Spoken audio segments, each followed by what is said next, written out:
বিকালবেলা আমি ধন্যবাদ জ্ঞাপন করছি এখানে উপস্থিত আছেন আমাদের জয়ন্ত সরকার নির্বাহী প্রকৌশলী। উনি সাইডে গিয়েছেন কাজে, আমাদের ফিরোজপুরের জেলা জনস্বাস্থ্য প্রকল্প।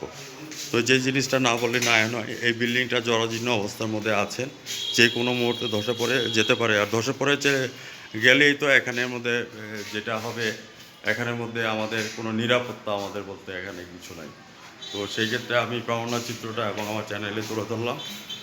একে তো ভূমিকম্প, তারপরে হচ্ছে যে একটা জনস্বাস্থ্য অফিস এখানের মধ্যে এই অবস্থাতে যদি থাকে, তাহলে আমরা কিভাবে ওনাদেরকে সিকিউরিটি দিব এটা আমাদের জানা নাই। তো সেই ক্ষেত্রে আমরা বর্তমান সরকারের কাছে আমাদের আকুতি বিলম্ব জানাচ্ছি। আমার চ্যানেলের পক্ষ থেকে আমি সাংবাদিক ফরহাদ ভাই, ব্যাক নিউজ 99 চ্যানেল এবং জাতীয় পত্রিকা দৈনিক আজকের আলোকিত সকাল থেকে আমি প্রমাণ চিত্রটা তুলে ধরছি। আমি সঙ্গে থাকবেন।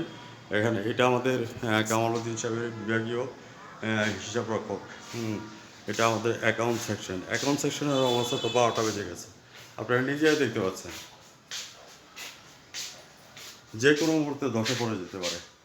ধসে পড়ে গেলে অ্যাক্সিডেন্ট থেকে শুরু করে যত মানুষ আছে এখানের মধ্যে, সবাই আল্লাহ ভালো জানে কী হবে। এটার আপনারা বলতে পারেন। বর্তমান সরকারের কাছে আমরা দৃষ্টি আকর্ষণ করছি। দেশের মধ্যে উন্নয়ন, সাস্টেনেবল ডেভেলপমেন্ট গোল চলছে, আমরা জিডিগো। তো সাস্টেনেবল ডেভেলপমেন্ট গোলের মধ্যে আমরা এই জিনিসটা তুলে ধরলাম। আমি সাংবাদিক ফরহাদ ভাই।